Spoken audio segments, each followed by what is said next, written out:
Warahmatullahi Nggih, wabarakatuh.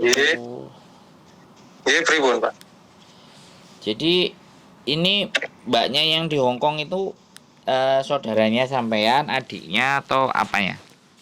Iya, Adik, Pak. Oh adik, sampean masih. Nggih, nggih. Oh terus lagi masalah sama suaminya. Nggih. Oh, Saya boleh cerita dari awal nggih? tapi nggak usah disebut nama ya. Oh, ngoten. Nah, jangan sebut Nggih. nama. Adik saya, bojonya, nah gitu boleh. Oh, iya. Gini, Pak. Nggih.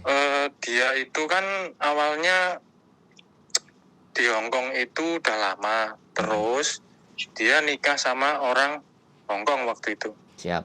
Dan nikahnya pun nikah kontrak waktu itu. Ya kan? Nikah kontrak. Dia cuma cari keluarga negaraan aja waktu itu kan. Terus kenal sama orang Indo. Terus memutuskan untuk pulang. Dan pulang itu suaminya yang di Hong Kong itu dicerai gitu kan. Nah kemudian di Indo itu ada masalah gitu sama suaminya gitu. Intinya nggak pernah dinafkahi sampai sekarang. Dan intinya suaminya itu juga ngenteknya duit lah. Duit itu nggak karu-karuan lah. Duitnya dinteknya gitu. Nah waktu pertengkaran sama suaminya itu dia kontak sama bosnya. Ya kan? Wes iso gak iso aku saiki golekno paspor gitu kan. Akhirnya sama bosnya dikasih duit ngurus dokumen-dokumen buat kembali lagi ke sana gitu kan. Nah sebenarnya dia itu di sana tuh nggak boleh kerja. Sebenarnya gitu loh, nggak boleh kerja. Nah sama bosnya itu dipekerjakan lah di situ, kantornya situ gitu loh. Ya, bantuin lah. Bantu gitu. Nah waktu itu kemarin mau tahun baru tanggal 23 dia mau nyuci, ketangkep nah itu gitu loh Mas. Ceritanya gitu. Jadi aku ya tenang waktu itu, tenang karena tenangku gini ya, paling overstay paling 2 bulan 3 bulan selesai gitu. Ternyata setelah dikulik-kulik sama polisi sana, ternyata ada pemalsuan dokumen itu gitu loh. Jadi saya ya mikir, terus terakhir dia kirim surat kalau nggak salah 10 bulan atau gimana gitu tahanan itu. Ini solusinya gimana ini Mas? Solusinya ya diikuti persidangan. Terus? Dan nggak perlu khawatir dengan uang. Sekali lagi kalau dia ditaruh di tahanan dalam, itu nggak ada beban. Kalau tahanan di dalam, tapi kalau tahanan di luar, nah itu yang repot. Jadi kalau tahanan luar itu ibaratnya ringan. Jadi dia masih boleh di luar, sistemnya lapor. Kalau di tempat kita kan tahanan luar. Nah, tapi kalau tahanan dalam dan ini dianggap sebagai bentuk kriminal yang berat menurut mereka, jadi pemalsuan dokumen sambil dia menyalahi aturan administrasi, artinya kan dia bekerja dengan posisi turis, itu kan menyalahgunakan administrasi. Lah artinya administrasinya juga dia juga data ganda, double kayak gitu kan. Jadi pemalsuan dokumen, nah itu akan memperberat. Bagi saya kalau kasusnya dia berat dan di penjaranya di dalam, sampai tidak perlu khawatir. Tinggal nunggu aja nanti kapan bebas. Karena setelah bebas nanti mungkin dipulangkan sama pihak KJRI. Iya, pasti dideportasi itu Mas ya. Deportasi atau setidaknya sama mereka ditaruhlah ke maskapai penerbangan, mungkin kemudian ya ditutupin kepalanya atau mungkin bagaimana atau diborgol atau bagaimana di dalam pengawasan terus dimasukkan ke maskapai penerbangan terus pulang ke Indonesia, itu namanya deportasi. Itu tidak ada menjadi persoalan, cuman ada catatan hitam untuk dia nggak bisa balik lagi ke Hong Kong. Jadi saran saya sampai nggak perlu khawatir, diurus saja perceraiannya dengan suaminya yang di Indonesia, itu nggak ada masalah. Jalan cerai itu persoalan yang berbeda. Jadi perceraiannya dia dengan Indonesia itu masalah atau kasus yang berbeda dibandingkan kasus yang ini. Nah kalau yang kasus ini kan dia berkasus di Hong Kong. Nah sekarang saya juga nggak ngerti hubungan dia dengan bosnya. Paling tidak kan yang memberi pekerjaan bosnya. Otomatis kalau dia nyangkut bosnya, bosnya juga akan Iya. kena masalah. Tapi kalau dia Iya. tidak menyangkut bosnya, ya sudah nggak apa-apa lagi ketemu di sini. Nah, persoalannya itu ketangkepnya dia pas bekerja atau ketangkepnya pas di luar. Kalau ketangkepnya pas di luar, bosnya aman. Kalau anaknya nggak nyokot, loh ya, si adik Iya. sampean. Tapi kalau bosnya ketangkepnya pas waktu kerja di tempat bosnya, bosnya pasti akan diseret juga. Gitu Iya. ceritanya. Eh, Gini, ceritanya itu dia kan waktu nyuci gitu kan, nyuci terus ketangkep itu waktu ada operasi katanya kan, katanya temennya. Nah waktu itu ditanya-tanya, dia sempat nggak ngaku kalau dia punya dokumen ganda itu nggak ngaku. Sebenarnya tanggal 30 kemarin kan sidang mas. Terus dia menyatakan pikir-pikir, terus kemudian disidang lagi nanti tanggal 10 itu. Terus kemudian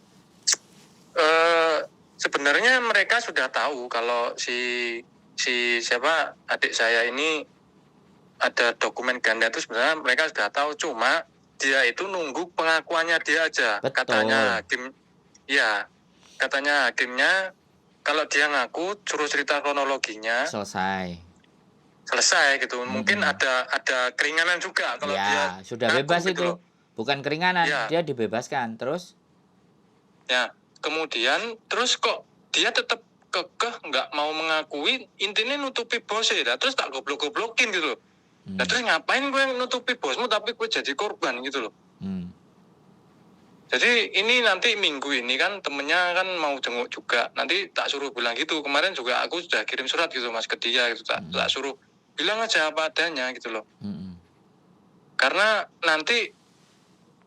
si bosnya itu menjanjikan uang setiap bulan dikasih $2.000 gitu, 2.000. Aku nggak butuh duit itu, aku butuhnya dia tuh keluar gitu. Dan bosnya juga sempat tak ancam juga kemarin waktu tak telepon gitu. Ini semua karena nutupi kamu intinya. Saya minta dukungan moral sama finansial, tak bilang gitu. Kalau enggak ya dia tak suruh ngaku apa adanya biar sekalian semua kena semua gitu loh. Jangan cuma dia aja gitu loh mas. Maksud saya seperti itu. Gitu loh. Menarik ini. Berarti kalau menurut jenengan mentah-mentahan aja nih. Sampai berapa bulan mas kira-kira ditahannya itu? Kalau cuman pemalsuan dokumen ya menurut saya sih nggak akan sampai lebih dari tahunan banyak. Ya bisa 1 tahun itu juga udah maksimal saya rasa. Cuman sekali lagi karena kemarin waktu dia kirim surat dia tuh bilang mentahnya aja kan. Perkiraannya tuh 10 bulan gitu. Ya nggak apa-apa. Intinya gini. Intinya saya cerita sama sampean. Kalau di penjaranya Hong Kong itu nggak sengeri penjara di Indonesia. Udah. Iya betul. Saya ngomongnya cuman gitu. Nah sekarang persoalannya adalah si adik sampean nanti itu mau jujur di persidangan nggak? Itu kan persoalan. Iya. Kalau adik sampean jujur kemarin ngakui data ganda iya. Tetapi pada prinsipnya saya memang dulu namanya ini, sekarang namanya ini, tapi saya nggak tahu menau. Itu urusannya PT, urusannya Kungsi yang memberangkatkan saya. Sehingga saya bisa berangkat lagi ke Hong Kong ibaratnya. Itu saya nggak ngerti mereka dibikin pakai cara apa. Intinya saya sudah dapat nama ini, kemudian saya disuruh berangkat. Anak-anak yang kena data ganda kemarin itu ceritanya begitu. Hampir kurang lebih semuanya sama. Jadi nanti kalau kayak gitu kan imigrasi Hong Kong yang akan diserang kan KJRI-nya. Iya. Nah, kenapa ini? Kok datanya bisa berubah-berubah kan yang kena secara hubungan diplomasi lah. Kalau ditemukan banyak kasus yang seperti itu. Karena teman-teman ini yang data ganda sekarang juga baik-baik saja. Masih kerja di majikan. Ya paling cuman riwa-riwi, mondar-mandir ke imigrasi tadi untuk laporan. Setelah selesai sidang ya sudah, bayar cuma $1.000. Oh gitu ya. Iya, yang ngaku, yang beres, yang oke, masalahnya selesai, nggak sampai ditahan. Lah tapi mungkin ya saya kan nggak ngerti karena nggak dapat cerita dari mbaknya sendiri atau berbelit-belit atau bagaimana atau seperti apa, sehingga sedangkan data mereka sudah konkret nyata. Hong Kong itu nggak bisa ditipu. Saya masuk berapa Iya. kali di Hong Kong, dari 10 tahun, 20 tahun yang lalu pun dia masih ngerekod. Kalau misalkan saya kasih nomor tahanan dia sama alamatnya dia, jenengan bisa ke sana ya? Ya kalau saya nyari, ya saya akan datang, saya akan nyari, ya saya ngajak ngobrol. Tapi kembali lagi, kalau saya tidak di pembukaan dan dianya nggak tahu si mbaknya tadi, ya saya bilang Iya. nanti nama sampean tak sebutin, bla bla Iya, bla iya. bla dari Indonesia kayak gitu. Kalau dia mau terima, nanti kan dia tanyakan dulu. Polisinya Iya. pasti nanyain, ini ada yang nyari kamu namanya ini, katanya dari saudaramu yang ada di sana-sana gini.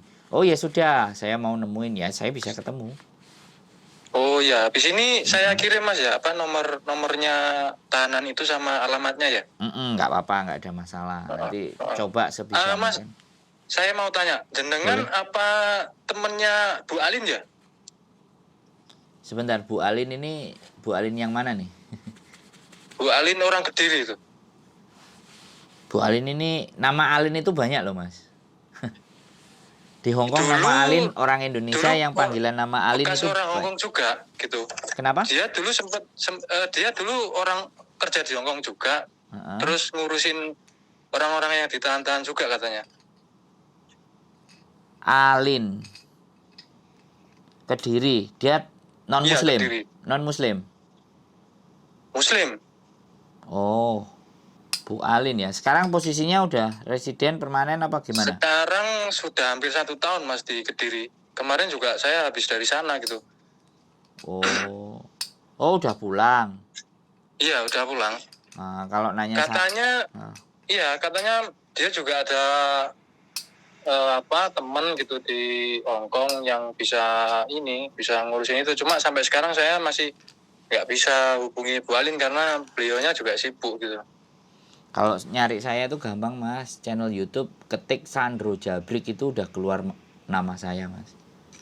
Oh gitu. Saya Ya, konten ya, ya. kreator, jadi Saya benar-benar minta tolong Mas ya sama jenengan. Nggak tau lah nanti gimana.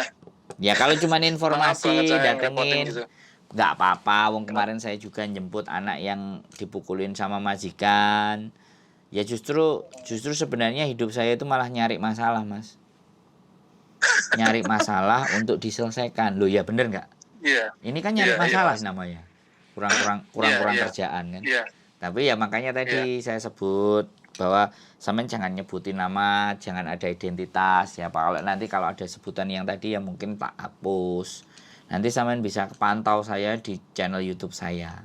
Jadi artinya saya itu orang yang nggak selintutan. Saya itu nggak delik. Saya naik ke permukaan, saya tunjukkan muka saya buat kontennya. Oh, gitu. Kan kayak gitu tuh Mas. Karena Iya, kan iya, kenalanku iya, Mas. yang sampean telepon tadi kan lawyer. Iya, Ya, betul. jadi kalau saya bikin konten saya juga harus punya lawyer kan kayak gitu tuh mas. Iya, betul. Kalau saya misalnya berkasus, nah lawyernya yang maju.